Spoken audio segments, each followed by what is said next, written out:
Hi, welcome to Simple Steps to Classroom Book Publishing. I'm Laura Candler from Teaching Resources, and I'm so excited to be here this evening to share some information about a terrific program that will help you get your students' work published for free. It's a program that I used with my students for several years before I retired, and I've been a huge fan of it ever since. I was honored when I was asked by Studentreasures Publishing to present this special webinar to help people get started with this program. This program is being recorded, so don't worry if it seems like I'm covering a lot of information quickly. You can always watch the recording later to review the details. So let's get started. In a moment, I'm going to begin by introducing you to the webinar team. Then I'll do a quick overview of the WebEx learning environment, share some examples of the types of books you can create, show you how to get started, and then walk you through the entire book publishing process. That will be followed by a drawing for 3 $50 gift cards, and you do have to be present during the drawing to win. Finally, we're going to wrap up the session with a question and answer session. And I will let you know that we'll always do the drawing. With my webinars, I always make sure I do the drawing within an hour. So if this webinar for some reason goes longer than an hour, we'll stop, we'll do the drawing, because we know everybody's busy, and then we'll kind of finish up the webinar and do the questions and answers. And I would recommend that you plan on staying for the question and answer session, because I find that a lot of times the very best information comes out at the end when everybody gets to ask their questions. So let's do a quick meeting of the panelists. And I am your presenter this evening. Whoops, I went a little too far, so let me just back up for a second. As I said earlier, I did this program with my class, and this is an actual snapshot of a book that I did with my class. It's called Candler Kids Field Guide to Wacky Animals. And I'll try to tell you a little bit more about it later, but it was a neat little science activity, combined science and writing. I am a retired teacher. I taught mostly 4th and 5th grade, so I kind of represent the upper elementary aspect. And it was just an awesome program, and I'm excited to be here to share it with you. Now that I'm retired from public school teaching, I do have a website for teachers called Teaching Resources at lauracandler.com. Let me go on and share with you. Somehow this is very, I meant to only click once, but we'll leave it up there. We have 3 featured teacher panelists with me this evening: Robin Kramer from 1st grade, Candy Carl also from 1st grade, and Juana Sabarito from 6th grade. And I asked, when I was asked to do this webinar, I was talking with Steve Dillon, who is the host this evening. We worked out some of the details, and Tammy as well. And I said that I would like to have some teachers join with me, because I just have one perspective and I've done it one way, that we want to have teachers who've done the project in a variety of ways, so they can share some tips and information. And during the question and answer session, if you have questions that you type in the chat area, whoever's best able to answer the questions will just jump in. And then we also have some panelists from the Studentreasures company: Tammy Grieve, Michelle Colley, and Steve Dillon. Steve is the host, and he's sort of behind the scenes managing the whole learning environment. So they're here to answer questions. They're going to be looking for your questions in the chat area, and anything that's not answered during the webinar will be answered at the end of the session in the question and answer time. So I'm really excited to be able to work with this team to bring this information to you. I have to tell you also, I was talking with Steve today when we were practicing, and I just kind of casually asked him, Steve, how many books do you guys print a year? And he said, about 1 million. And I was like, 1 million? Like, this is an awesome project, but I really had no idea of how huge this project is. I know everywhere I go, I talk to teachers who've been involved with the project, but to me, that's just a staggering number, and it speaks so highly of the company and what they have to offer. And I believe Tammy was going to say something here, so I'm going to turn it over to Tammy for just a minute. Actually, this is Michelle, and I am the customer service representative. Okay. We are proud to have Laura Candler talk about our publishing program in the classroom, and we hope each of you has the same great experience that she did. Also, make sure you stay till the end of the program to see if you are one of our 3 $50 Scholastic gift card winners. So without further ado, here's Laura. All right. Okay, thank you.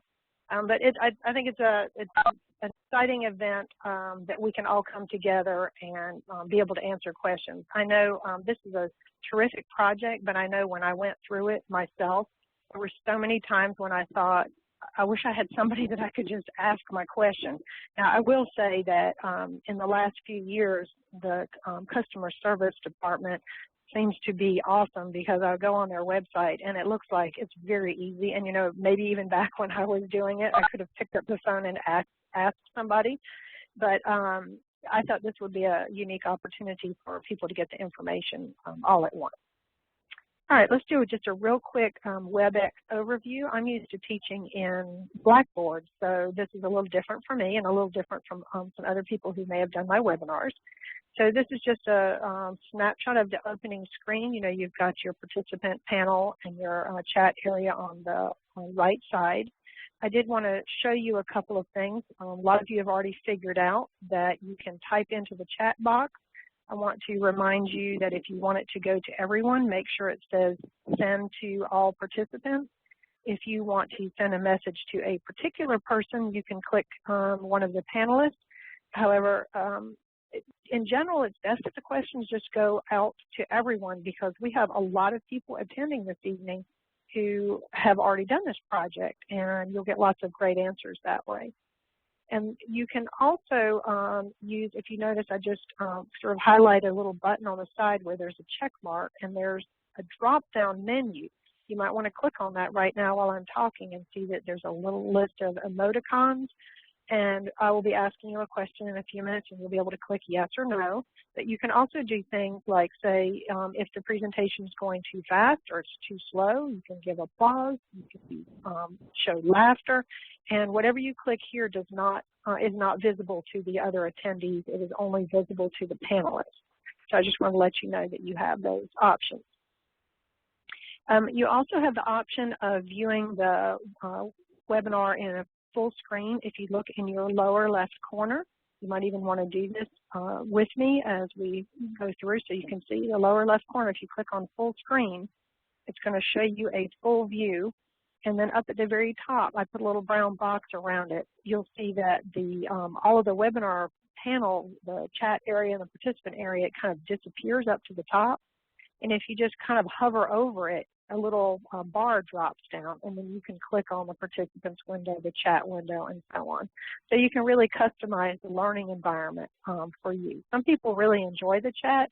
Other people find it kind of distracting, and they'd rather just not even see it. So just get things set up exactly the way you want to. All right, so that was a little bit about getting used to the WebEx environment.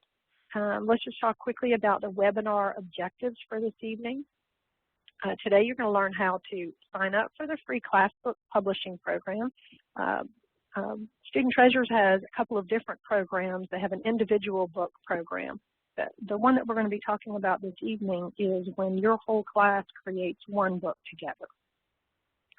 We're going to learn how to plan your book publishing project, guide your students through the process of writing and illustrating their pages, inform parents, and celebrate the finished product. So these are the objectives for this evening. I thought that it might be best to start with a couple of classroom project examples, because if you're not familiar with this project, it might be helpful to see what we're talking about. Here's an example, our book of famous people. This would be what the cover looks like. This is an actual book project. And then on the inside, the students will be doing one black and white page. Each student usually has one page to write an essay or story or whatever. And then they draw something right next to it. I thought this was pretty cute. So this is an example of the class book that's in the portrait format. You can also get the class book in the landscape format. So here's a cute one. It's Okay to Be Different by a kindergarten class. And these are some kindergarten pages. I thought those were just adorable. So just to give you a little overview of what the Classbook project looks like. All right, now I want to hear from you guys. have you ever participated in a Studentreasures publishing program? And if you could pick one of the emoticons and show, and right now I'm trying to figure out how I can see the results of that. I think I have to click on View All Attendees. All right, good. I can see right now. It looks like there's a couple of people who still haven't voted. If you could do that for me real quickly. There's that drop-down menu. A few more people, if you could. It looks like fewer than half have done it before, so that's really good feedback for me so that I know to go slow enough to make sure that I'm covering the topics. But remember, this is being recorded, so you can always go back and watch it another time. All right, and one more thing is, if you have done this project before, how about just typing something real quickly into the chat box to say maybe what your title was that you did, what grade that you did, something real quick so that everybody can look and see some examples of some things that have been done by people who are actually in this room right now. All right, I'm going to keep on going, and you guys can kind of check back over there to see that in a minute. The big thing in a lot of states now is the Common Core. And luckily, there's a lot of Common Core connections in this project. And as I looked through the Common Core writing standards across K-6, I found that there were some common themes all the way across. And I thought, I am not going to put the standards for kindergarten first, second, third, all the way. So what I did is I picked third grade, and I just thought the other standards are very similar to this, so we'll just go through these real quickly. Because sometimes when you want to get in a project like this, your administrators, they might think it's a nice project, but they're not really on board with it unless you can show that you're tying it to your standards. So writing standard in third grade 3.5, with guidance and support from peers and adults, develop and strengthen writing as needed by planning, revising, and editing. You are going to see that completely through this. And then the next standard, it says with guidance and support from adults, use technology to produce and publish writing using keyboarding skills as well as to interact and collaborate with others. Now, some people do not use technology in this project because it's all handwritten. Some people have the kids type the stories and then they just print them on the pages. And there is an online component that Studentreasures is working on, and it's sort of in a beta mode right now that they hope to have ready for next year. But even without the technology, the last part of that standard says as well as to interact and collaborate with others. And definitely interacting and collaborating is a huge part of this project. So I think you're hitting a lot of your standards there. Okay, so let's go through, since this is called Simple Steps for Classroom Book Publishing, what are the simple steps? First of all, you're going to sign up for a free kit. Next one is choose a genre or theme for your book. Plan your project. Oops, clicking too quickly. Students write and edit text. Students illustrate the text. Involve your parents and submit your book for publication. It doesn't end there because you want to have some kind of a little celebration or something when the books come back. So those are the steps. I just wanted to outline the process for you, and then we're going to take each one of those steps and break it down and give you some specific details. So the first thing is signing up for a kit. Now you might think, okay, I'm just going to go to the website and I'll sign up for a kit. Well, when you get there, there's a lot of questions that you're presented with right off the bat. So what I'm going to do is walk you through some of the questions that you're going to have and things you're going to have to do when you sign up, so that when you do sign up, you'll already be ready. And the other thing is, if you don't want to sign up online, you can pick up the phone and call somebody and tell them exactly what you want, and they'll get you set up completely with what you need. But the first thing you want to think about is, which type of kit do you want? You've got 4 choices. And that's a combination of lined, unlined, portrait, or landscape. So let's take a look at what these portrait style kits look like at first. When a kit comes to you in a package, it's going to have a cover page, a title page, a dedication page, and then it's going to have 33 illustration pages and 33 text pages. So this particular kit right here, Kit 34A, if you pick that one, that would be the one that you're going to have the students write directly on the line with their handwriting. But if you would like to have the students type their stories and you want to print on the pages and you're wanting portrait style, you would choose kit 34B because this is the one that has the blank pages. Now, when you get online in just a minute, because I'm going to show you, you'll actually see these. But I know when I first went, I was kind of confused because I thought, well, I'm not sure what I want to do.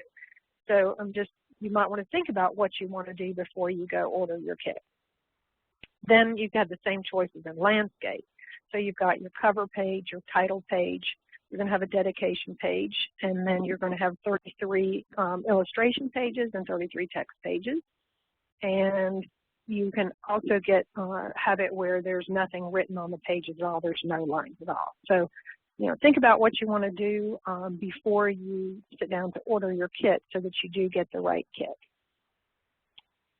Okay, let's go back to the next step. Then when you sign up, it's going to ask you about a press date. What press date do you want? Well, what that is the date that your book is going to be printed. And if you think of this company printing 1 million books, they've got to have a system, and they've got to have a schedule, and they've got to stick to it. You can't just all send in your books whenever you want to and then think that your book's going to be printed up in a week and sent back. So in order to do the kind of amount of business that they do, they've got to schedule you for a press date. Now, when you put your press date in, you might not get that date. Somebody might call you and say that particular date is not available. However, I do believe that I was told that people who attended this webinar were going to get some priority in that process. So I'll show you in a minute where you can make a selection to let them know that you attended the webinar and that you would like to have a little priority in your press date choice. But you will have to mail off your books 1 week before the press date, and then you need to allow at least 3 weeks for them to be sent back. So you don't want to cut it too close to the end of the school year, or you might be having to mail your books out to your students. And you'll also need to think about the number of packets you might want to order, and you might think, well, 1. I'm only going to do 1. But you could actually order for a colleague at the same time. So you might want to go around to your grade level and say, who wants to do this project? I'll order the kits. Just let me know which style you want. And you can go to their website, show the styles to the different people, and then write down what they want, and one person could put in that order. And then I wanted to just give you a little hint. When your kit arrives, it comes in a nice sturdy cardboard package in a big envelope, and you need to save that because you're going to be wanting to mail the book back, the completed pages back in something nice and sturdy. So you want to make sure that you save that packaging. Okay, so we're actually going to go to the Studentreasures website and just quickly show you how to do this. So I need to do application sharing. So you know what? I realized that when I was practicing, I accidentally left it on the wrong page. So I need to go back to the beginning. So let me start right here. So when you come to the Studentreasures page and you look around, and there's lots to see, and you notice that they do have somebody that you can chat with, and there's lots of information here. One we're talking about is clicking on where it says elementary K through 6 on the right hand side, and then over to the far left where it says Classbook, click for more information, the green button there, if you click that. And then I wanted to show you, they've got sample books here. This is really neat because if you click on any one of these little sample books, here's one called Discover America, then another tab opens up. And you can actually click through and see, I think I have to click down in the corner here, and you can actually see these are some winning books. I believe these were some of the National Book Challenge winners. You can actually click through and see examples, and you can show those examples to your students. So when you're trying to think about what you might want to do for your project, you have some good ideas. Now, this opened in another tab, so I'm going to go back up to the top and click back to my original tab. But I just wanted to make sure that you saw that. If you want to look at the kits, you can click on the side here, and those exact pictures that I just showed you are right there. So if you're wanting to sit down with another teacher friend and say, let's decide what we want to do, you can go there. When you get ready to order, just click, I would like to order a free kit right here. I want to tell you about a little bonus offer. If you can get somebody else at your school to agree to do this with you, and you both submit by April 27th, you're entered into a drawing to win one of 2 $500 classroom grants. And from what I heard, a classroom grant, I think, is just a check to you that you can use for things in your classroom. So let's, we'll just say for right now you're going to order one, but I think it pretty much looks the same for both. So when you get here, you look at your choices, you select your kit. So let's say I want to select kit 34A. Now, I don't know, this is kind of weird because it did not do this the other day. It kind of went blank on me. All right, you're going to choose your press date. So you'll type that in. You'll enter your contact information here. And then where it says click to finalize your order, where it says, how did you hear about us? Scroll down and pick my name right there. And then submit your order. And as I said, I think they're going to try to make sure that people who attended the webinar get some priority on their press date. So that's a good reason to do that. I just wanted to walk you through that process so that you would feel comfortable when you get there. So I'm going to stop sharing, and it should take us back to the webinar room. All right. Okay. So moving on. We've looked at all of the information about signing up for the kit. The next step is choosing an appropriate genre or theme for your book. I think most teachers do pick some kind of genre or theme rather than just having random stories, but I'm sure if you wanted each student to just have a creative writing story, you could come up with a title and do something like that as well. Some things to think about when you're trying to decide on your genre or theme. To me, the best topics allow for some kind of creativity and individual expression. Kids are going to treasure these books. That's why it's called Student Treasures. So something where they can really let their personalities shine out, those are excellent choices. Each student is going to create one page of black and white text and one matching color illustration. So when you're picking your genre or theme, you need to think about, can the topic that each student does, can those topics be covered in one page of writing and one picture? Because if each student needs to do 2 pages and you have more than 15 kids, you're not going to be able to do it in this one book because there's a limit of it's actually 66 pages, I think. It goes up to page 65, but it's something to consider when you're making your decision. I had my students brainstorm ideas with me, but then I had the final decision. We actually did the project 2 different times. The first time I came up with the idea, but the next year I let the kids help me come up with the idea. And then make sure that you take a look at some of the examples on the Student Treasures website and show them to your class so that they can look at what some possible examples are. So here's some possible themes and topics. You could do a poetry book or fairy tale, fables. That's where your genre idea comes in. Autobiography, just creative writing stories, subject area topics. We'll talk about that in a minute. Maybe some biographies of famous people. One teacher at a school that I was at had her students do a survival guide. It was like a 5th grade survival guide where they wrote letters of advice to the incoming 5th graders of how they could survive 5th grade. I thought that was a great idea. She was doing it every year so the kids, when they first came, they would pass around the book, and then they would know that at the end of the year they were going to create a survival guide for the next year. And ABC books always work well too. And here's some visuals. These are some of the winning books. If I Were President, here's a poetry book, book of favorites, and then dinosaur book. So now it's time for me to stop talking and hand it over to Juana Saborito from New Jersey. She would like to share some tips with you about other ideas for classroom book publishing. So Juana, you can take it away. Hi, can you hear me? Yes, we can. Okay. Yeah, I noticed that in the chat a lot of people are asking questions about can they do it for math, can they use it with math, can they use it with their pre-K class history, and yes, we were discussing that indeed you can use it with pretty much anything. You can do science project, a book, a math word problem book. I'm a bilingual teacher. I use it to write bilingual stories, bilingual dictionaries. So you could pretty much get as creative as you want to get. you know, if it could be put into a book, you can do it with Studentreasures, pretty much.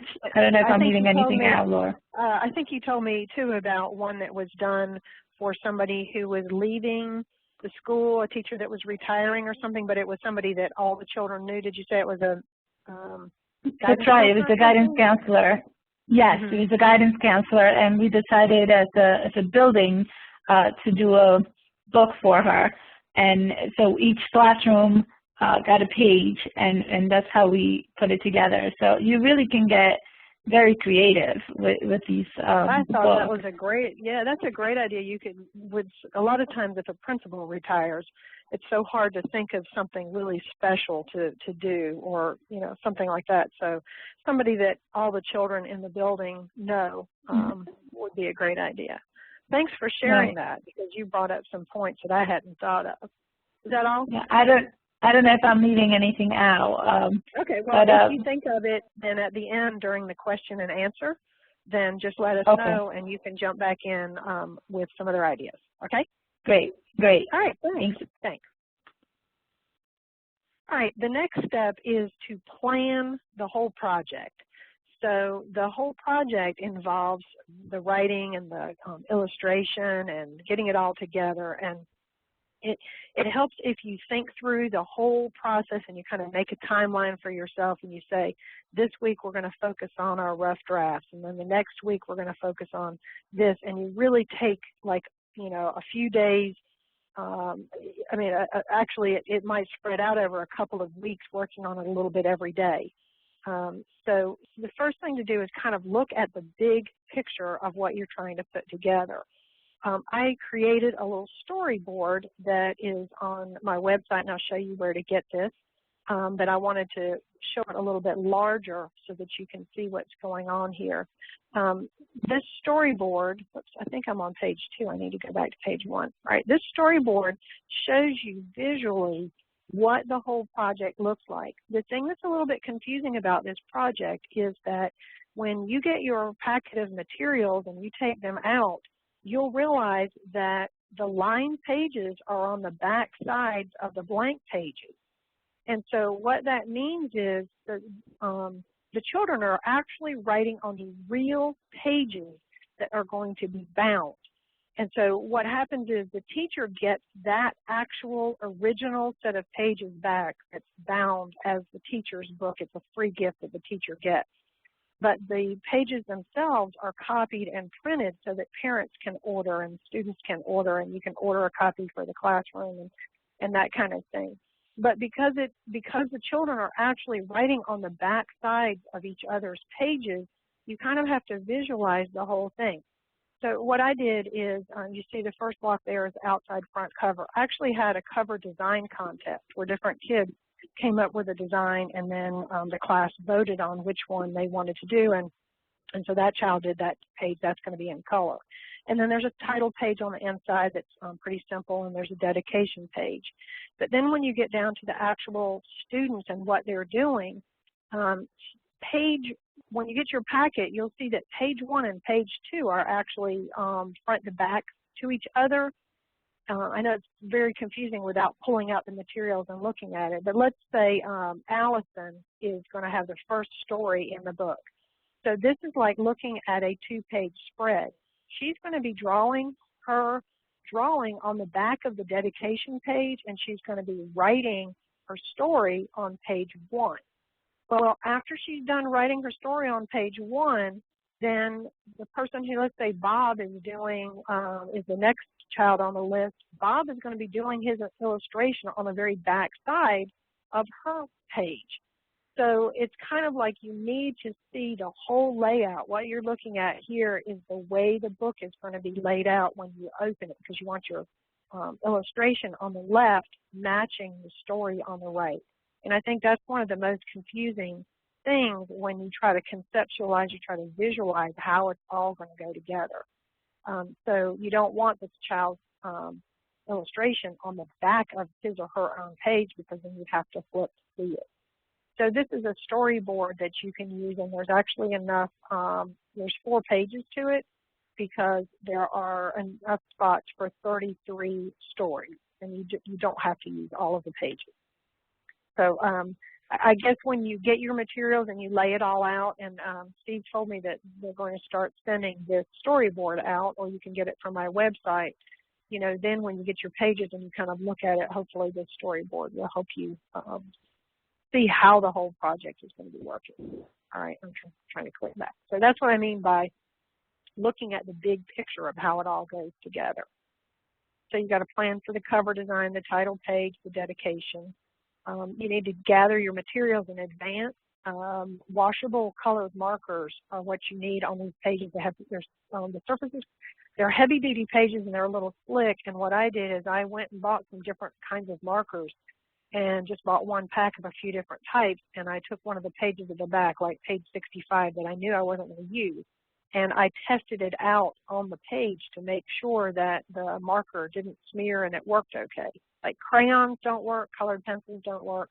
So I got some parent donations of some markers and things sent in. I also had my students write in, they wrote in pencil on the page, and then they went over it with a thin permanent marker, like a little black line permanent marker. But if you're going to be printing your pages, make sure you ask for some donations of some printer ink or something in advance so that you have all that ready to go. And then you got to make sure you plan your time frame for the whole project, because it is quite an involved project, but it's a very exciting project. Okay, the next process involves the writing and editing stage. Once you have your topic, that does not mean that every kid knows what they need to write on. Each child is going to have to choose a different part of it. So if you're doing famous people, then you're going to have the class brainstorm ideas for possible essays or stories or poems or whatever, so that you don't end up with 2 kids writing on Elvis Presley or whatever. You've got to, you know, have a master plan. So there needs to be some kind of brainstorming and helping the students come up with ideas. And I had the students submit their topic for approval before I let them write anything else, to make sure that there was no duplication in the topics and make sure they were picking something appropriate. And they wrote their first draft. I had photocopied the actual book pages because I didn't want them to write on those book pages. So they wrote their first draft on a photocopy. They revised, they edited. I did some peer editing and conferring with students. One thing to remember, it's not going to be perfect, and it's fine. This is kids' work, and when they look back on it later, they're going to think it's adorable, and it's just fine if it's got a few spelling mistakes and things. So that's hard for me. I'm a real perfectionist, but you have to let go some of that and not worry about it. And then I did have them write a second draft on paper, and then they wrote their third copy on the actual book page, so that, you know, they knew how to space it out properly. And a little tip is to keep your students together on each stage of the writing process. Like, all of my students did their rough drafts before we went on to the final draft, and then nobody got to write on the book pages until we were kind of all ready for that process. Because when you have them all spread out, and some are doing the illustrations and some are doing the writing, it can be very complicated. So it's a little easier if you just plan on trying to keep the kids together as much as possible. All right, now that was my perspective from a 4th and 5th grade teacher. And Candy Carl is a 1st grade teacher, and she wanted to talk to you a little bit about some things that she may do a little differently at the primary grade. So, Candy, I believe Steve's either going to unmute you or he has already done that. So take it away. Okay, can you hear me? Yes, we can. Okay. I know in 1st grade when we first introduced the writing process, it can be a little overwhelming for them coming in as 1st graders for the first time. So I usually take each step of the writing process and I go over it over and over. And then once they've gotten the hang of it, on doing it independently, each step by themselves, then I have like baskets set in the classroom for each process. I have like a pre-write basket that has different graphic organizers for the kids to organize their ideas. And then I have a topic chart where they get to choose topics. And then I have a basket too where they get to pick their drafting paper. And I give them a choice of the lined paper that's similar to the paper that you guys send for Studentreasures. And then I also give them plain white paper that I staple with just 3 pages, and they can choose to make a book. And once they go through the drafting stage, then they go to revising, and then they get to read their book in front of the class, and then other students give them ideas on how to better their work. And then once they go through that stage, the 4th stage is the editing process, where they have to sign up with a teacher conference, and the teacher goes over their work, helping them improve capitalization, punctuation, and things like that. And then the final step is the publishing, where they actually get to put their work or their final draft in something I called a high-five piece of writing bag, and all of the children's work is in this little bag. And whenever they want to go read stories, they just pull it from that bag. And then I know when I first introduced it, the Studentreasures project, they got really excited about the writing process, because after doing the same thing over and over, it becomes a little boring for them. So when I introduced the Studentreasures book, they were like, "Ms. Carl, we're really going to have a book?" And I was like, "Yeah, you know, we're going to go through the writing process like we've always done." And they've gotten the hang of it by then, and it just makes the process of doing a Studentreasures project a little more easy. So we awesome. So we marked a date on the calendar, and I told the kids when we were expecting the book to arrive, and they bugged me about it all the time. And finally, when it came, they were so excited. And then we invited the parents to the class to come and listen to the kids read their books. So it just makes the writing process a little more real and fun for them once they've gotten the hang of how the writing process goes. I think that's excellent, and I think another thing that it probably does for your kids is they're not as intimidated by it, because I'm thinking that for a first grader, if you had not been doing the writing process with them over and over and stapling together little books and, you know, photocopying the paper that looks similar, I think they might be so intimidated by the whole thing, they might be kind of scared by trying to write a real book. But you have done it so many times with them, and then they made their own books, that now it's just a natural extension of that process. I think that's awesome. Thanks for sharing that with us. No problem. Okay, thanks. Okay. So the next step is to for the students to illustrate the text that they've written. So I had all my students write their stories first, and they actually took their pens and wrote them on the papers before anybody did any illustration. Remember that the illustrations will appear on the facing page, so that when the book is spread open, their illustration is going to be on the left and their work is going to be on the right. I had my students create a first draft on the same size paper. They practiced a little bit with markers, but like on, this was not a student work, one of my students' work, but you see there's a lot of marker coloring in there. I would not have had that student color every single thing in, because the markers would have run out by the time we, you know, got to the final one. So the rough draft was more of an outline for my students. And remember that each student's drawing is going to go on the back of another student's writing, because when the whole final, your teacher copy is bound together, it's just front to back. So have the kids be so careful about that. I remember in one situation, one of my students, and you know, you'd think in 5th grade they'd know better, but they're kids. They weren't paying attention, and they did their illustration upside down on the back of another student's story. So the other student, we had to get a blank sheet of paper, which was fine because we had that, and then I actually ran it through my printer and typed the page number on there to match. And but the student had to rewrite their whole story over because another student didn't pay attention and did it upside down. So, you know, that's where you don't want to rush the process. You really want to be careful at that stage and make sure that they know exactly what page they're supposed to be on, so that when the book goes together, the pages, facing pages fit together. I think it's a really good lesson for the kids, too, to involve them in the whole storyboard concept and why it has to be that way. You could involve the art teacher, as long as the art teacher was really, like, knew exactly what was going on and understood about how the whole process worked and so on. And you can also scan student drawings onto pages And during the question and answer part, if you have questions about that, I believe that a few of the teachers that are here this evening have done that. And that was one of the things I was kind of hesitant. I would have loved to have had the kids draw on another piece of paper and scan them in because of the problems I had. So I'll be interested to hear more about that myself later.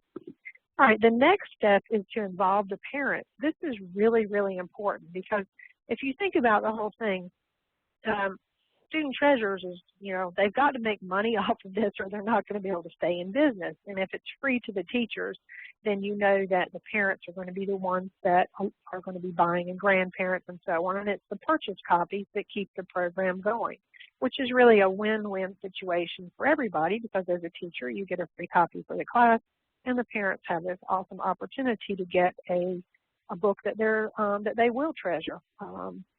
So make sure that you send that letter home. There's a little snapshot of it, and that you get one back from all parents. Now, I know how hard it is to do that, but I did have a checklist, and I really kept on the kids, and if I had to, I called the parents and emailed them, and that's a key component in the program, that as a teacher, you are saying that you're going to do your very best to get back all of those forms and really require that signature from the students. So they want to have some kind of little treat or special something that if they get their form back by Friday, they can participate in something or whatever, because this is so important. If the parents don't even know about it, how can they have the opportunity to order a book? I also let my students borrow the sample book. I forgot to tell you that when you get your free kit, they will include a sample book in the packet. And I let the students take them home, check them out, and take it home for one night so the parents could see the quality of the work and, that it is really a real book. The parents must order in advance if they want to get the best price. Now, they can order a copy later, but the price is more. So if you can show them up front an example of what the book's going to look like, any parent who's planning to get one, hopefully they'll get it, pay for it up front. And one thing I also did is I sent a cover letter home with it, and I actually asked the parents if anybody would be willing to buy one extra copy that could be donated for a student who could not afford one, if they would be willing to do that. And I always had 3 or 4 parents that sent in double money. They sent in twice as much, one for them and one for another child in the class, and then I would get donations or whatever. I actually ended up buying 1 or 2 copies myself, but both years I did it, I was able to make sure that every single student in the classroom was able to get a copy of the book. So if you can do that, I think it's good. And then another idea was to host an open house before the books even get mailed off. And in the open house, you can spread out the pages that the students have done and let the students show off their pages. And then you can answer any questions that might come up, and you can show the sample book and that kind of thing. So I always found that if I did something, if I kept it short and I did it after work, like maybe 6 o'clock, and I had some refreshments, a little popcorn or something, I could get parents to stop by a lot of times and look at something. So those are some ways that you can involve the parents. You might wonder, well, why didn't you send the letter home at the very beginning? Well, you might want to wait till you're into the project a little bit because the kids are excited at that point and they can talk to their parents about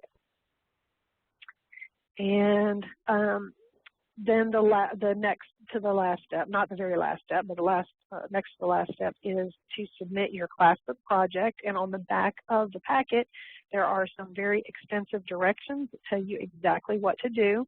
Hopefully this won't be the first time you're reading them. You really need to read those directions carefully when they come. And there's also a great flyer inside the packet, and I forgot to include that in there that tells you what to do. So review all the directions on the back of the kit envelope. Whoops, click too fast again. Be sure to send all the parent orders because you're going to be collecting money. Like the parents put their checks and their payments in the envelope and they fill them up and send them to you. I don't think you're responsible for like looking in there to see if the money matches or anything. I think you just drop the parent envelopes into the packet and you don't really have to worry with that. Maybe Michelle or somebody could put something in the chat area to clarify that. But it seems to me like the teacher was not expected to count money or anything. Okay, I see Michelle put in there. All you have to do is just kind of, if the parent sends you a sealed envelope with a check in it and it's filled out, you just drop it in the envelope, and then if there's a problem with it, somebody from Studentreasures will handle that. And the postage is prepaid, so you won't have to pay to send it back.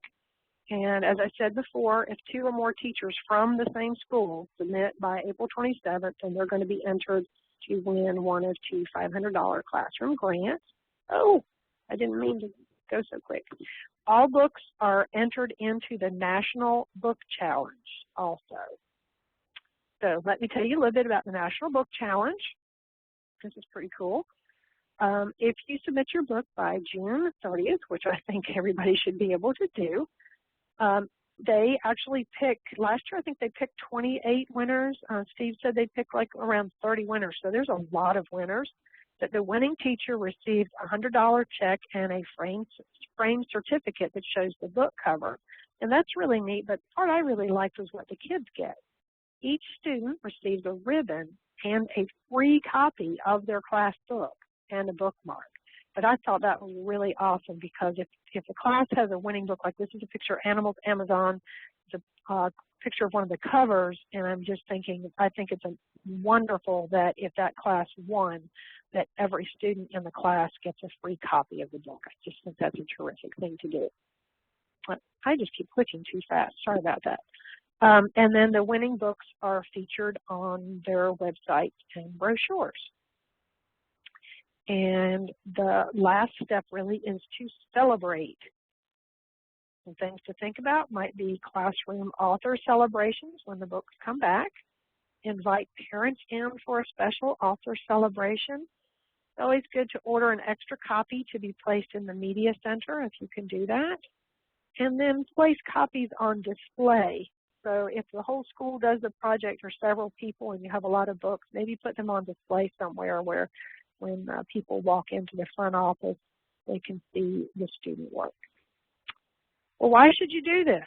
Right now you might be thinking, well, that looks like a great project, but that's an awful lot of work. And I am not going to tell you otherwise. It is work, but it is one of the best things you will ever do for your class. It's such an amazing project. It does meet Common Core state standards and can be integrated with most writing curriculum. It's just a good basic writing project. It motivates students to improve their writing. It generates a lot of enthusiasm among students. It promotes student and class pride when you look at these girls and how excited they are about their books. These must be from the individual book program, which we're really talking about the Classbook program tonight, but it still promotes a lot of pride. And we have Robin Kramer, a first grade teacher from Missouri, and this is a snapshot of a book that she did. She loved the project so much that she wanted to, instead of giving tips, she wanted to do like a little testimonial about why she thinks the project is so awesome. So Robin, we'll get Steve to unmute you here, and he just did. Can you hear me? Yes, we can. All right. Well, this was my 4th year to do the project, and I teach first grade, and I just think that it really allows the students to perceive themselves as authors, and it gives them ownership to something. And I know that there's other ways that you can encourage that with students, but this gives them something that they're really, really proud of, and we make a pretty big deal about it in our school. And we started just doing it in first grade, but now some second grade classes are doing it, and some 4th grade classes have done it as well. And the parents love it, and I usually have a really good turnout from parents purchasing it. I do teach in a lower income area, but the parents still participate and still buy the book. And I put on the chat session that I always show the last year's book during my Meet the Teacher night and my parent orientation, and that has helped quite a bit because the parents and the kids really get to see the quality of the book, and it kind of helps build that excitement. So I really just think that it's a great way for the students to be involved in something that they're proud of, and it motivates them and builds a sense of class community too, especially if you're doing the class project. I've never done the individual books. Yes, I think so too. I mean, I know the years that we did it, you know, they just loved it. It was a great project. And yeah, it took some time, but it was probably one of the most meaningful things that we did all year, and something certainly that, you know, seeing themselves as published authors is very exciting. And you know, years from now when they dig those books out, they're just going to love not seeing just their own work, but with the class book, they get to see their classmates' work too, and read the stories and look at the pictures again. My family was just giggling over the one that my class did a couple of years ago. It's really quite cute. We were working on animal adaptation, so we decided to do a field guide to wacky animals, and each student had to invent an animal. But then they also had to write a little report about what kind of, how that animal was adapted for its environment, what environment it lived in. So it was actually a science activity because whatever the features were had to be justified by the environment. And then when they drew the picture, they had to draw the environment that the animal was in. And so the pictures are just so silly and adorable, and the stories are so cute. Not stories, they're really kind of like, you know, it's a field guide, like it tells about the animal and how it survived in its environment and everything. But, you know, it's just something that I know that the parents that bought that and have it, that they do treasure that. So thank you, Robin, for sharing that. Well, and one okay. other thing I wanted to yes, sure. Go ahead. I've had siblings before, and when I have the younger sibling, it seems like every year that parent will say, are you going to be able to do those published books again? You know, the kids look forward to it. They know that in my class they'll do it. So they look forward to that. So it almost becomes like a school culture or class culture type thing, like you get known for doing it.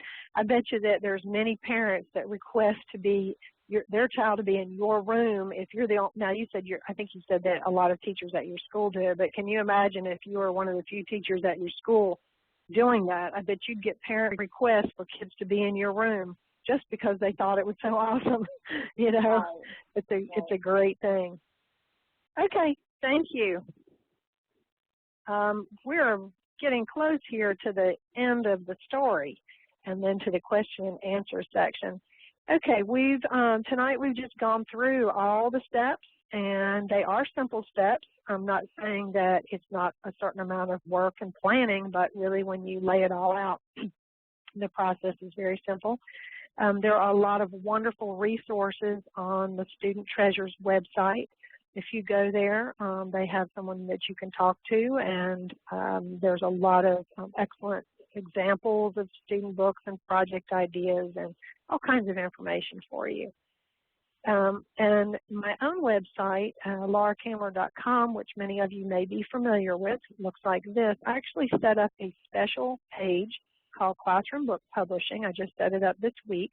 The way you get to it is if you click on the word File Cabinet, and then a little drop down comes down, and you click on Literacy, and then click on Writing.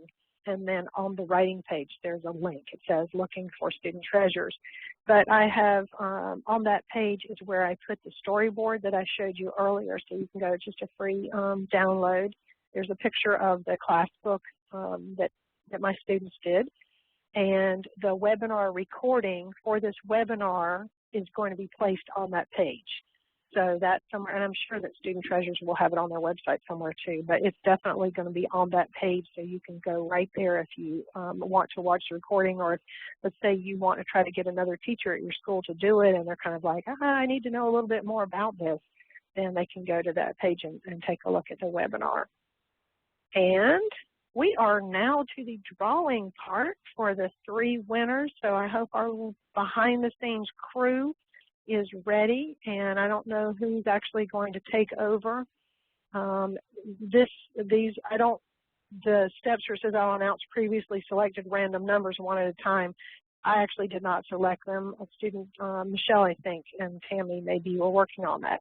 But and I'm not sure if they're positive whether the people are in the room or not. So if your name gets called, if you'll just type in I won, so that we are sure that you're there, and then they'll call the next one, and there's going to be 3 people to win a $50 gift card to Scholastic.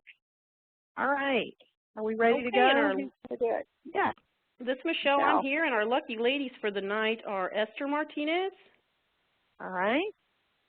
Esther, is Esther in the room? Okay, good deal. Karen Camarco. All right, Karen.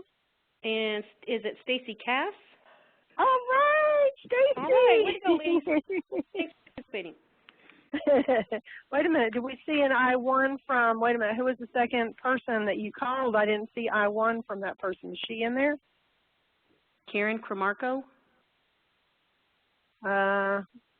We need to see Karen put I-1 because if not, there we go. All right. I was going to say, we're going to be calling another name because we need to make sure that everybody's with us here. Okay, wonderful. That is exciting. So you have their information, Michelle, right? So yes, you can and we'll email get that them the information about how to do that. Okay. That is awesome. So from here, we will move into our question and answer session in just a minute. And I always promise that we will not go past 30 minutes because I know people are busy. You can log out whenever you want. And the question and answer session is going to continue to be recorded, so you can watch it later if you really need to go. And before we wrap up, I want to say thanks to Studentreasures for sponsoring this whole thing. I'm excited to be here to present the session, and I love doing webinars, but I don't have Blackboard available to me anymore to do webinars, so I was excited to have the opportunity to do this one. So let's move on to the question and answer session. And I guess the best thing to do right now is let me ask if Michelle or Tammy or Steve, did any of you notice anything in particular that that wasn't answered or that you want to speak to right now that kept coming up over and over in the chat area? Laura, I think we got everything we needed. It went great.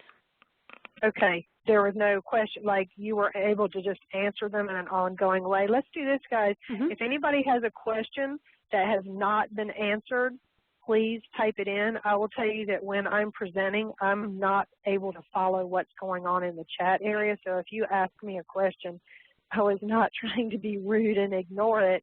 It's just that when I'm presenting, I'm not able to read what's going on. So if you have something that you want to ask, and if you want to ask in part, like take the phone and ask, you have to call in and there's a number to call in. You're not able to actually take a microphone and ask as an attendee. But if you would like to speak, you can call that number and call into the conference and be able to do that. All right, so Patricia has a question. How do you put photos on? All right, who can answer that question because I don't know and I have the same question. Laura, I can. What we recommend that teachers do is that they put our pages, their illustration pages, in their computer printer and then scan and upload the pictures to their computer and then print directly onto the kit pages. All right, is there anything they need to know in particular as far as inkjet, laser? I mean, it is any kind of color printer will work, and it's any kind of printer will be fine. Smear, like it doesn't smear or anything. I was just always worried that the ink would just smear or be streaky or something. It shouldn't smear. I would advise them to give it ample time to dry. And if they have a setting on their printer that prints the least amount of ink at the slowest pace, that's always recommended. Do you have some extra pages in the packet that they can practice on to test the ink to see how it's going to react to that paper? We do send the extra sheets as mistakes, but if they're ready to print, they're welcome to use those sheets instead to practice on. Yeah, to practice, because I know I would want to practice at least one. But you have the students you still have the students write their words first is what you recommend, and then you print the pictures after. I would honestly recommend doing the photo first in case your printer jams. Then you don't have to have a student read copy their work on the text side. All right. Okay. All right. Laura? Yes. Yes. I'm sorry. This is fun. I have actually all of my books have been done that way, where I print the picture. And I've used, what I do is, if you're, well, I type the words and then they print. I scan the picture and then I print it that way. And what I do is I use a laser printer for the words because it's black and white, and I do use a regular color inkjet for the picture, the illustration. However, I do make sure that when it comes out, we handle it with care. We let it dry completely before we start handling that page again. Okay. You know, you don't. You want to be careful with that. All right. So, I'm sorry. Did you say that you do the pictures first and then the students write on it afterwards? Is that what you said? I do the, right, yes. Well, we print them as well, so we're printing back to back. And if you're going to print, then again, you want to do a test run. Sorry, I lost the thread there. So you're saying that you print, the kids type it.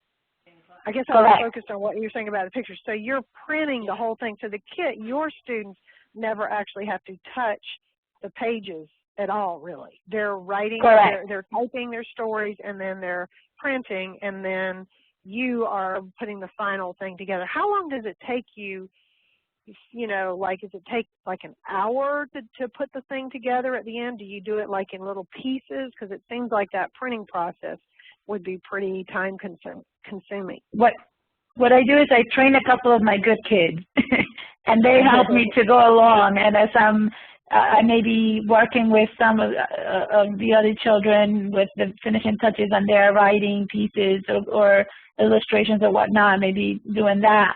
And the two kids that are, the two or three kids that are really good and they're on task and they're done and theirs is completed, then you train them and they're helping you get the process moving. So they're printing and they're, so if you train one or two helpers in the class, it really does not take long. Okay. Except for if you teach first grade, you're not able to do that. Right. No, I'm talking with the fifth, sixth grade. I know that you can apply that to everybody. Some schools have assistants, or they used to years ago. I know there's fewer and fewer teacher assistants, but you might be able to get another adult in the school to help you with it, or even a parent volunteer to come in to help with that if you teach younger kids. Okay, thanks for that information. That's helpful. And now, I thought the first year I did it all alone, and it just doesn't really take all that long. A little longer, but not all that long. I saw some questions on there about taping pictures on pages. I'm thinking that would be a no-no. Can Michelle or somebody said that they were told that they could tape a picture on a dedication page or something? I don't know. Gluing photos or clip art or something like that to the cover worksheet is fine because we're going to scan that. We don't recommend it on the inside because the book the teacher gets back is the book they send us. So if you send us a book that has a bunch of taping and gluing in it, one, you're going to risk the chance of us not being able to bind it because it's going to be too thick, and two, we don't want those pages to tear because maybe an edge or something wasn't glued down good. All right. Okay. That makes sense. Okay. All right. I'm going to just scan through the questions that are in here to see if there's some other things. And once again, if you have a question that hasn't been answered, you know, you can put it in there again. And I did just drop the link in where it's from me to all participants. That's a link to the page that I set up on my website for Studentreasures. So some people said that they went to the writing page and they couldn't find it. It's not on the writing page. There's a little link on the writing page that says, are you looking for Studentreasures? You know, and then I made up a separate page. So, all right. I've had a couple of questions here about individual books, about how to do individual books. Can it be explained in a question and answer? What I'm thinking is if we have all the questions done regarding class books, I don't know the answers, but if Michelle, if you guys don't mind hanging around and answering some questions. I guess it looks like Michelle just said to email and we can discuss individual books. And maybe it might be appropriate to think about putting together a webinar on how to do individual books at some point. But maybe it'd be best not to bring that up here. It might be confusing to people later who are watching the recording, so it's probably best not to do that. Okay, Anything else? And I see somebody has, Katie Donahue put, my sound continued to skip in and out. I'm sorry if people are having sound issues. I'm quite sure that in the recording you won't have that, and I'm not sure what the issue is, but I think the recording, we did some practice recordings and I think they were fine. So, okay. Anything else? Somebody asked, Lashana asked, should I be concerned about wanting to complete a class book and individual books with the same class? I wouldn't think you would want to be doing that at the same time. You might want to do a class book early in the year, like the fall, and then do individual books later. Michelle, do you guys have teachers that do both of those in one school year? We have already answered it. We have a few. I just saw you had already answered that. Okay. Okay. Yeah, Laura. Yeah. We have a few teachers do that, not too many. I mean, you know, it's quite a bit of work. I mean, it's well worth it, but it is somewhat of a lot of work. Now, the individual books, from what I heard, though, they're not like 60 pages. They're like 14 pages or something. Just exactly. So people, well, they're not. So the project size isn't big, but to me, trying to monitor 25 kids writing individual books is going to be, you know, I would say sign up for the class project, project first. See how you like doing that project with your class, and then maybe another year think about, you know, if there's something you want to take on with individuals. And then I think there's also things about the individual book. You have to have a certain number of teachers sign up and some other things. I think there's some other requirements. So it sounds like we might just need to do, or you guys might want to do some kind of webinar, or you know, we can talk about that later since I haven't done it, but I'd be happy to be involved in helping to put something together. But we certainly have to rely on a different panel of experts as far as me. I don't have the expertise on that. Okay, it looks to me like most of the questions have been answered, and I have not really seen any others keep coming up. So I guess we can wrap this one up if there's nothing else. And the Student Treasures website is available for people to just call in and have their questions answered at any time. So thanks everybody for attending. It was great to have you all here, and please share about this project. I'm not sure when the recording will go on there, but I have your email addresses, and I'm planning to send you a follow-up, and I believe Steve is too, with information about both of our websites. So, Laura, if I could just interject real quick, we just want to thank you for doing this for us. I also wanted to give everybody our website and our phone number and hours if they wanted to call us instead of email. Okay. Sure. You can reach us at www.studenttreasures.com. There is only one T between the two words. And yeah, that confuses me sometimes too. Okay, go ahead. And our phone number is 800-867-2292, and we are available from 7 to 5:30 Central Time, Monday through Friday. Okay. And there's, like I said, there's a link. If they go to my website and go to that writing page, they can, there's a link to your site from there as well. But I just typed into the chat box too if they want to click on that now, so that if they click on that now, then when the chat area closes and the webinar shuts down, their browser window will still be open with the Student Treasures link in it. So, okay, this has been a lot of fun, and I'm hoping that maybe we have inspired a lot of people who maybe they heard about it, they're a little on the fence about wanting to do it. And so I have a Facebook page for teachers, and I'd love for you to visit my page, and I know Student Treasures does too, and maybe post some pictures or something from your projects, and stay in touch. Thanks a lot, everybody. And I guess that's it for us then. Bye-bye.